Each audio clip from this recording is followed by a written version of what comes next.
হরে কৃষ্ণ, রাধে রাধে। শুরু করে দিলাম আরও একটি নতুন ব্লগ, আরও একটি ঝাঁ চকচকে ব্লগ নিয়ে এসে গেছি আমি, তোমাদের বান্ধবী রিঙ্কু, তোমাদেরকে সঙ্গে নিয়ে। তো আজকে হলো গিয়ে শুক্রবার, আর এখন ঘড়িতে কটা জানো? এখন ওই 6:30 মতন বাজে সকাল। তো উঠেছি খানিকক্ষণ আগে, 6:10-15 নাগাদ উঠেছি। উঠে আমি ফ্রেশ হয়ে ব্রাশটা করছি এখন। তো আমি ব্রাশ করছি আর মেয়েকে এপাশে তুলে দিলাম। তো মেয়েকেও ব্রাশ করানো হচ্ছে। তো ওর গায়ে একটা হালকা করে চাদর দিয়ে দিয়েছি, স্কুলে যাবে তো সেই জন্য সকাল সকাল ঘুম থেকে তুলে দিয়ে তো ওকে এখন চাদর মুড়ি দিয়ে এখন আমাকে কোলে করে নিয়ে সব কিছু কাজ করতে হবে, ঠিক আছে? হাত পাও এখন বার করবে না এত ঠান্ডার মধ্যে। তো যাই হোক, ওকে অন্যদিন হচ্ছে যে স্কুলে যাওয়ার জন্য যে ড্রেসটা ওকে পরাতে হয় সেটা পরিয়েই বিছানা থেকে নামানো হয়, কিন্তু আজকে ওই স্কুলের ড্রেসটা ও পরে যাবে না। সেই জন্য ওর যে ঘরের ড্রেস সেইটা পরেই এখন মুখ হাত পাগুলো আর টয়লেটগুলো করিয়ে দেবো, ঠিক আছে? তো এখানে ব্রাশ করিয়ে দিয়েছি আর গরম জলে এখনও মুখ ধুইয়ে দিচ্ছি। একটু হালকা করে গরম জল করি সকালবেলা, আমিও মুখ ধুই আর মেয়েকেও মুখ ধোয়াই, বড় মেয়েও মুখ ধোয়। আমরা সবাই গরম জলে বেশ সুন্দর করে মুখ ধুই, মানে শীতকালটা যতদিন থাকবে আর কি। আর এমনিতে আমাদের নিচের কলে গেলে সবসময় গরম জল, তখন আর গরম জলের দরকার হয় না। যখন নিচে যাই না তখন আমাকে গরম জল করতে হয়। তোকে মুখ টুক ধুইয়ে মুখ হাত পা মুছিয়ে দিলাম, ও বিছানাতে গিয়ে বসে রইলো। তো এখন আমি একটু নিজের জন্য 1 গ্লাসের মতন গরম জল ঢাললাম আর মেয়ের জন্য 1 কাপ দুধ গরম করে নিয়েছি। দুধের মধ্যে দিয়ে দিচ্ছি অল্প একটুখানিটা চিনি। তো ওকে দুধ বিস্কুট খাইয়ে স্কুলে পাঠাবো। একটু একটু মাঝে মাঝে দেওয়ার চেষ্টা করি, না হলে একদম খেতে চায় না, শুধু বিস্কুট একটা খেয়েই চলে যায় জল দিয়ে ভিজিয়ে। তোকে বলি যে একটু করে দুধ খেলে শরীরটাও ভালো থাকবে, পেটটাও ভার থাকবে অতক্ষণ। কি টিফিন হালকা একদম নিয়ে যায়, তো সেই জন্য খুব মনটার মধ্যে খুঁতখুত করে। তো এই যে জামা বার করছি, জামা পরাবো, তোকে বললাম জামা পরাবো। আজকে হলো স্কুলে রেড ব্লুজুম ডে, মানে রেড মানে লাল পরি সব সেজে যেতে হবে সবাইকে, ঠিক আছে? সবাইকে রেড পরে যেতে হবে, রেড খাবার নিয়ে যেতে হবে, তো রেড ওয়াটার বোতল নিয়ে যেতে হবে, রেড জলের ব্যাগটাও, স্কুলের ব্যাগটাও রেড হলে ভালো হতো।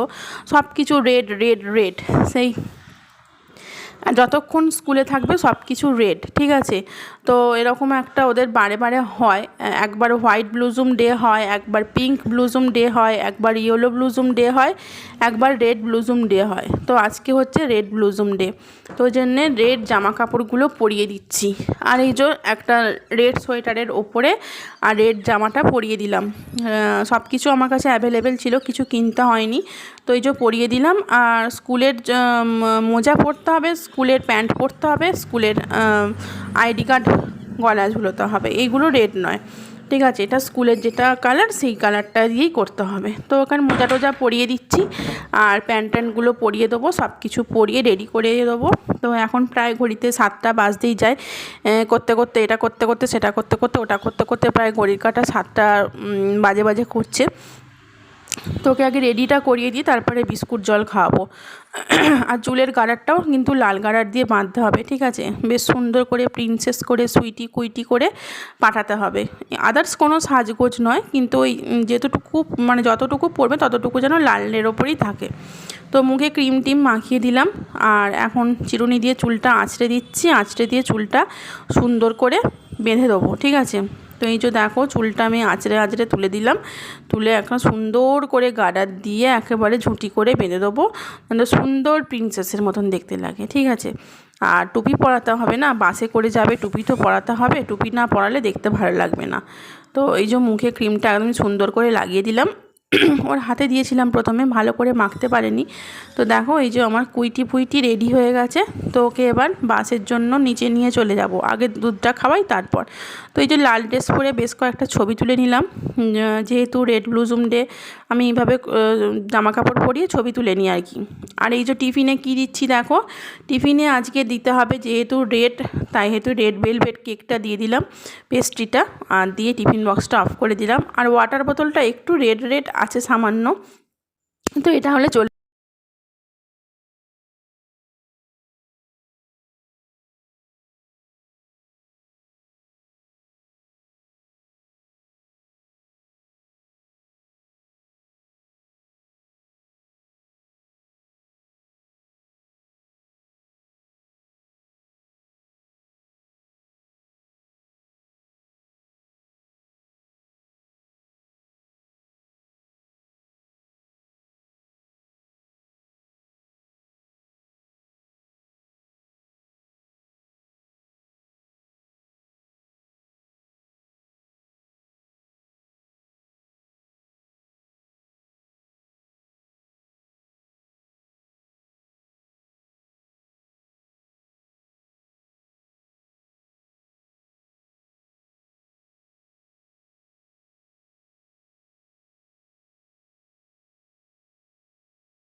তো স্কুলে চলে গেল। তারপরে এসে এখানে চা করে নিয়েছি। দেখো দুজনের জন্য 2 কাপ চা করলাম। তো মেয়ে এখনও ঘুমোচ্ছে, ওঠেনি। ও উঠলে ওকেও চা দিয়ে দেবো, ওর জন্য রেডি করা আছে। আর এইখানে আমাদের দুজনের জন্য 2 কাপ চা, 2টো করে বিস্কুট নিয়েছি, ঠিক আছে। তো এই চাটা এখন খাবো। খেয়ে দিয়ে দেখি কি কাজকর্ম আছে সেগুলো সারবো পার্ট বাই পার্ট। তো তোমরা দেখতে থাকো। তো চা খেতে না খেতেই দোকানের কাজে একেবারে হাঁকডাক পড়ে গেল। তো কোনো রকমে চাটা খেয়ে কাপটা রেখেই ছুটে চলে এলাম দোকানের ভেতর। তো এখানে এসে সমস্ত বাজার মালের হিসাব হচ্ছে, যে সমস্ত বাজার আনা হয়েছিল সেই সমস্ত বাজারের হিসাব করছি বসে বসে এখন। তো তারপরে এখানে খদ্দের এসছে, খদ্দেরকে মাল দিতে হচ্ছে। তো তোমাদের দাদা খুব ব্যস্ত আছে, ও বেরোবে এক্ষুনি খাওয়া দাওয়া করে। তো সেজন্য ওকে বাজারও যেতে হবে একবার। তো দোকানে কিছু মাল গস্ত করে আনতে হবে, তারপরে ওকে বেরোতে হবে। তো সেই জন্য খুব তাড়াহুড়ো করছে। আর আমারও ওই পাশে খুব তাড়াহুড়ো, লোক অনেকগুলোই এসে গেছে, একসঙ্গে সব দাঁড়িয়ে আছে, মাল ছাড়তে হবে। তো এই পাশে দেখো আমি কি বলছিলাম তখন অতটা খেয়াল নেই। তো যাই হোক, তোমাদের দাদাকে বলছি যে চপ আনার জন্য। তো যদি চপটা আর কি টিফিনের জন্য আনার জন্য বলছিলাম, যে পারফেক্ট দোকানের পারফেক্ট চপ নিয়ে আসবে। যাই তাই দোকানের চপ আনলে খাওয়া হবে না, সেটাই আমি বলে দিচ্ছিলাম। তো আমাদের এখানে নিরামিষ চপও ভাজে আর আমিষ চপও ভাজে। তো সবসময় আমি নিরামিষ চপটাই পছন্দ করি। তো নিরামিষ চপ একটার বেশি 2টো খাওয়া যায়, কিন্তু আমিষ জাতীয় চপ একটার বেশি 2টো খাওয়া যায় না, তখন অসুবিধে হয়। সেই জন্যই বলেছিলাম যে নিরামিষ চপ আনতে, ঠিক আছে। আর এখানে কি হিসাব করছি, এখন দোকানের মালের হিসাব করছি। তো এইগুলো করতে করতেও বাজার চলে যাবে। তো তারপর বাজার থেকে আসলে আমাদের জলখাবারের জন্য ব্যবস্থা করব। তো চলো তাড়াতাড়ি করে দোকানের কাজগুলো সেরে নিই, খদ্দেরকে মালপত্র সব দিয়ে দিই। সেসব দিয়ে দিই একেবারে জলখাবারের জন্য ওপরে যাব। তো ওপরে যেতে এখনও মিনিট 15-20 দেরি আছে। তো দোকানের কাজটা আগে সারি, তারপর তো ওপরে যাব।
আজকে জলখাবারে রান্না হচ্ছে তোমার কিছুটা ভাত ছিল রাত্রিবেলার রাখা, বেশ একজনের মতন ভাত হয়ে যাবে সেই ভাতটা ছিল।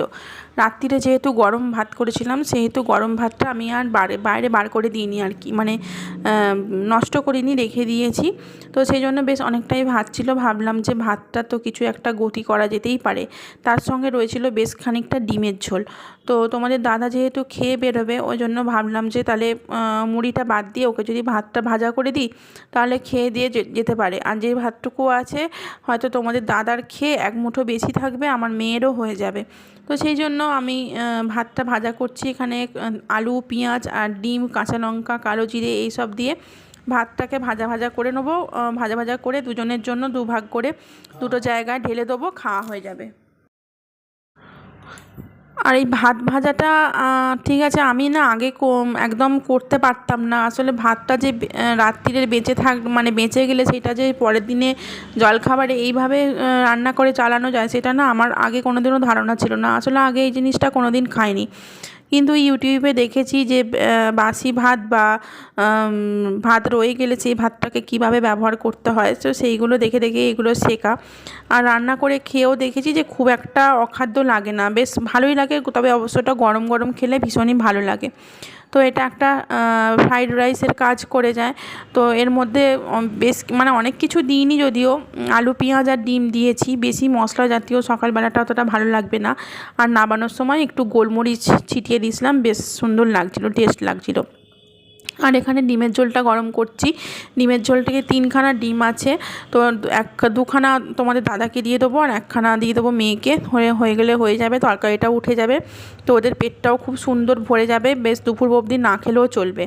আর আমার জন্য চপ আনতে দিয়েছি, আমি চা দিয়ে চপ দিয়ে খেয়ে নেবো। ঠিক আছে, আমার এই ভাত আর তরকারি, আমি আর কিছু খাবো না, ওদের দুজনের জন্য ভাগ করে দুটো জায়গায় নিয়েছি। আর আমি চা করবো, বাবা আসবে, তো চপ আর চা দিয়ে টিফিন হয়ে যাবে। তারপরে তো দুপুরে রান্না বান্না আছেই, ঘরদোর মোছা আছে, পুজো করা আছে, সব কিছু আছে, তাড়াহুড়ো করে কাজটা করব। তো দেখো ভাতটা এরকম দেখতে হয়েছে, ঠিক আছে। তো তরকারিটাও এর মধ্যে ঢেলে দেবো, একেবারে নেড়ে নেড়ে শুকনো করে নিলাম। ডিমের ঝোল ছিল, মাখাই ছিল, সেটাকে আরোই নেড়ে নেড়ে শুকনো করে নিয়েছি, যাতে একদম কষা কষা মতো দেখতে লাগে, আর এটার সঙ্গে বেশ খেতেও ভালো লাগবে। তো চলো ওদেরকে দিয়ে দিই, ওরা খেয়ে নিক। আজকে দুপুরে রান্না করব হচ্ছে মাংস, দেশি মুরগি, ঠিক আছে। তো দেখো এই যে দেশি মুরগিটাকে একদম সুন্দর করে ধোয়া বাছা করে নিয়ে এসে চাপা দিয়ে রেখে দিলাম।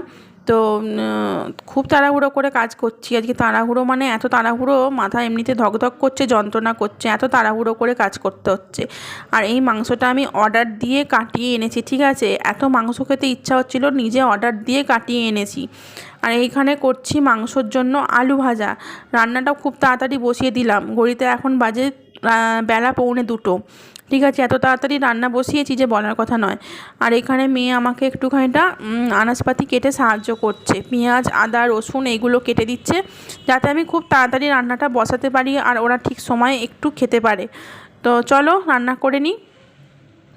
এই যে মাংসটা এখানে টকবক টকবক টকবক করে ফুটছে, আর এর মধ্যে সব কিছু মশলা দিয়ে এমন সুন্দর করে কষাচ্ছি। মাংসটা কিন্তু কষা মাংসই রাখবো, একটুও ঝোল দেবো না, একটুও জল দেবো না, উইদাউট ওয়াটারে চিকেন কষা করব, ঠিক আছে। আর বেশি মাংস হলে জানো তো খুব সুন্দর চাপে একটা দারুণ সেদ্ধ হয়ে যায়, আর কম মাংস হলে সেদ্ধ হতে সময় লাগে। যেহেতু এটা 2 কিলোর ওপর মাংস আছে, তো সেহেতু খুব চাপে চাপে মাংসটা রান্না করছি, আর দারুণ টেস্ট হচ্ছে, মানে মাংসটার এত সুন্দর টেস্ট হচ্ছে, মানে কষাতেই বোঝা যাচ্ছে। আর মুরগিটা খুব খুব খুব ভালো, হেভি মাংস হয়েছে। তো চলো এখন খাওয়া দাওয়া করে নিতে হবে। তো দেখো সবাইকে ভাত বেড়ে দেওয়ার পর এইখানে বাটিতে করে নিয়ে নিয়েছি, মেয়েকে খাওয়াবো আর আমি খাবো, ঠিক আছে। ওদিকে বড় মেয়েকে খেতে দিয়ে দিয়েছি, ওদিকে আমার বাবাকে খেতে দিয়ে দিয়েছি। আর এইটা যেটা মাংসটা রয়েছে, তো এইটা মেয়ে খাবে আর আমি খাবো। তার সঙ্গে রয়েছে একটু শাকের চচ্চড়ি, আর তার সঙ্গে রয়েছে একটু তেঁতুলের চাটনি, যেটা মা দিয়ে গেছে, এটা সম্পূর্ণই নিরামিষ। আর আমার এখানে রয়েছে মাংস, ঠিক আছে। তো এইটা দিয়ে এখন দুপুরে খাওয়া দাওয়া করবো। ঘড়িতে এখন প্রায় 2:45 মতন বেজে গেছে, কী করে রান্নাবান্না করতে অনেকটা দেরি হয়ে গেল। চলো দেখা হচ্ছে সেই সন্ধেবেলা। তো বন্ধুরা এখন ঘড়িতে 7:30 বেজেছে সন্ধে, আর এখন আমি রেডি হয়েছি একটু, আমাদের সামনে কালীবাড়ি আছে, কালীবাড়িতে যাব বলে, কালী মায়ের মন্দিরে পুজো দিতে। কারণ আমার মায়ের হচ্ছে গিয়ে রবিবার দিন চোখ অপারেশন হবে।